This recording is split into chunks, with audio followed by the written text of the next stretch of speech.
샬롬 로중 읽어주는 제입니다. 오늘은 2월 29일 목요일 로중입니다. 나는 주님을 믿는다. 그런데 너희들이 도대체 어떻게 내게 새처럼 산으로 도망하라고 하느냐? 시편 11편 1절. 여러분은 믿음을 버리지 마십시오. 그것에는 큰 상이 있습니다. 히브리서 10장 35절. 주님의 힘 때문에 강하게 보내는 하루 보내세요. 샬롬 하올람. 사순절 14번째 날입니다. 오늘도 주님의 고난받으심을 묵상하면서 함께 로중 본문과 가르침의 본문을 읽습니다. 오늘 가르침의 본문은 히브리서입니다. 히브리서는 교회사 초기에 바울이 썼다고 주장되었습니다. 그러나 오늘날 거의 모든 성서학자들은 히브리서는 바울의 저작이 아니라고 이야기하고 있습니다. 아닌 게 거의 확실해요. 왜냐하면 바울 서신과 문체가 너무나도 다릅니다. 그러면 누가 썼느냐? 히브리서 전공자들도 모른다고 이야기를 해요. 어떤 사람은 아볼로라고 주장하기도 합니다. 수사학이 많이 나온다는 이유 때문에요. 그리고 로마의 클레멘트라고 하는 교부가 썼다는 주장도 있습니다. 소수지만 사도행전을 쓴 누가가 거론되기도 합니다. 그러나 결국 누가 썼는지 정확하게 알 수 있는 방법은 없습니다. 초대교회의 어떤 성도 그룹을 위해 알 수 없는 한 교회 지도자가 썼다. 이 정도밖에 이해할 수가 없죠. 그런데 분명한 거는 이거를 받은 사람들이 굉장히 큰 고난을 받았다는 거예요. 오늘 우리가 함께 읽은 히브리서 10장 말씀을 쭉 읽어보면요.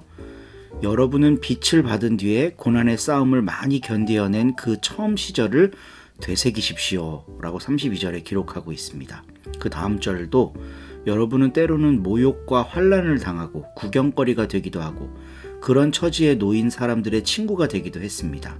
여러분은 감옥에 갇힌 사람과 고통을 함께 나눴고 자기 소유를 빼앗기는 일이 있어도 그보다 더 좋고 영구한 재산이 있다는 걸 알고서 그런 일을 기쁘게 당했습니다.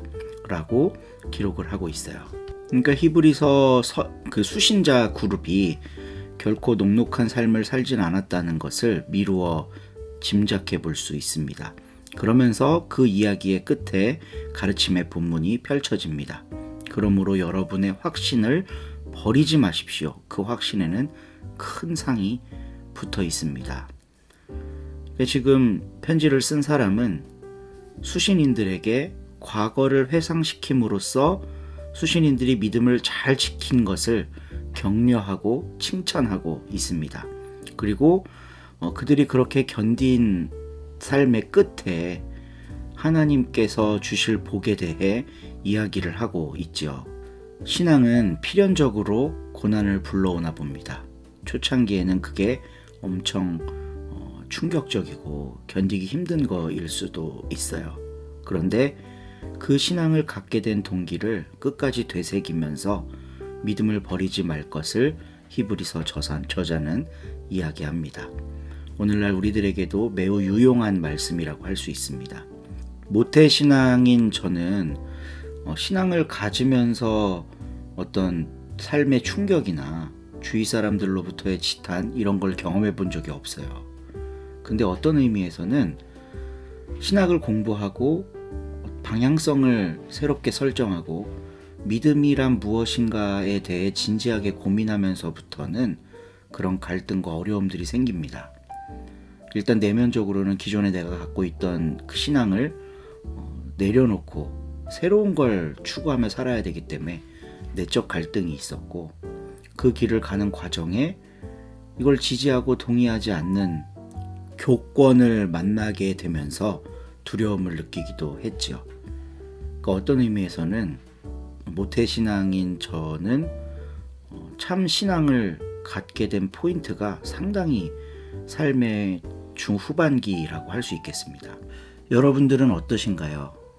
신앙생활을 안 하다가 시작하신 분도 계실 거고 아니면 저처럼 어릴 때부터 신앙생활을 하다가 변화에 직면한 분들도 있을 겁니다. 근데 분명한 건 그 변화, 믿음을 새롭게 갖기 시작한 시점부터 저항에 부딪히게 된다는 겁니다. 때로는 그게 자기 자신일 수도 있고 살아온 삶일 수도 있고 주위에 함께 신앙생활을 했던 사람들일 수도 있고 우리가 속한 교단이나 교회가 될 수도 있습니다. 그러나 처음 내면의 빛을 비추어 주신 그 하나님, 이분을 우리가 믿고 나아간다면 우리는 그 신앙을 계속해서 유지할 수 있을 겁니다. 예수님도 30여 년 짧은 삶을 사셨지만 그 믿음을 붙잡고 변치 않는 삶을 살아가는 과정을 겪으셨을 겁니다. 사순절 기간을 맞아서 우리도 그 예수님의 삶을 묵상하고 우리는 어떻게 내면의 빛을 비춰주신 그 하나님의 신앙을 계속해서 가지고 갈 수 있을 것인가 고민하며 묵상하는 오늘 하루 될 수 있기를 바라봅니다. 좋은 하루 되세요. 20장. 그 소동이 가라앉은 뒤에 바울로는 신도들을 불러 격려한 다음 작별 인사를 하고 그곳을 떠나 마케도니아로 갔다. 바울로는 지나는 길에 그 지방의 교우들을 만나 여러 가지로 격려하고 그리스로 갔다. 거기에서 석 달을 지낸 뒤에 배를 타고 시리아로 건너가려고 하였으나 자기를 해치려는 유다인들의 음모를 알아채고 다시 마케도니아를 거쳐 본국으로 돌아가기로 작정하였다. 그와 동행한 사람은 베레아 사람 비로의 아들 소바드로와 데살로니카 사람 아리스타르코와 세군도, 데르베 사람 가이오와 디모테오, 아시아 사람 디키고와 드로피모 등이었다. 그들은 트로아스에 먼저 가서 우리 일행을 기다리고 있었고 우리는 무교절이 지난 뒤에 필리삐를 떠나 배를 타고 닷새 후에 트로아스에 이르러 그들을 만나 거기에서 이래 동안 같이 지냈다. 안식일 다음 날 우리는 주의 만찬을 나누려고 한자리에 모였다. 바울로는 그 이튿날 떠나기로 되어 모인 사람들과 밤이 깊도록 오래 이야기를 나누었다. 우리가 모여있던 위층 방에는 등불이 많이 켜져 있었다. 그때 유디코라는 청년이 창문에 걸터 앉아 있었는데 바울로의 이야기가 너무 오래 계속되자 졸음을 이기지 못하여 마침내 깊이 잠이 들었다가 그만 3층에서 땅으로 떨어졌다. 사람들이 일으켜보니 그는 이미 죽어 있었다. 바울로가 내려가서 그 청년을 부둥켜 안고 사람들에게 걱정하지 마시오, 아직 살아있소 하고 말하였다. 바울로는 다시 위층으로 올라가 빵을 떼어 나누어 먹으면서 날이 밝도록 오래 이야기하다가 떠나갔다. 한편 사람들은 살아난 청년을 집으로 데리고 가며 한없는 위로를 받았다. 우리는 배를 타고 아소로 먼저 떠났다. 바울로는 육로로 거기까지 가기로 했기 때문에 우리는 거기에서 바울로를 태울 참이었다. 우리는 아소에서 바울로를 만나 그를 배에 태우고 미딜레네로 갔다.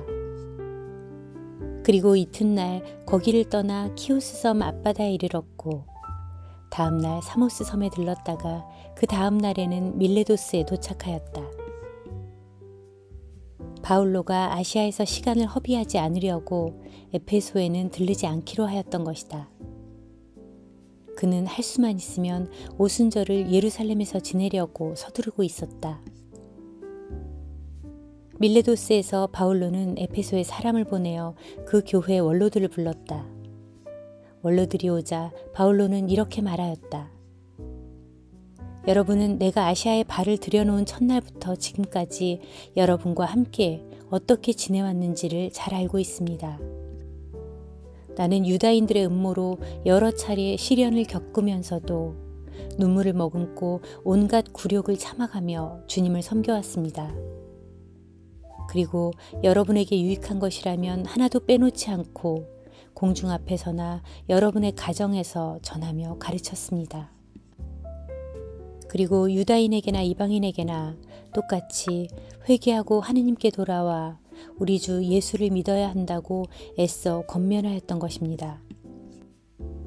이제 나는 성령의 지시를 따라 예루살렘으로 올라가는 길인데 거기에 가면 나에게 무슨 일이 닥칠지 모릅니다.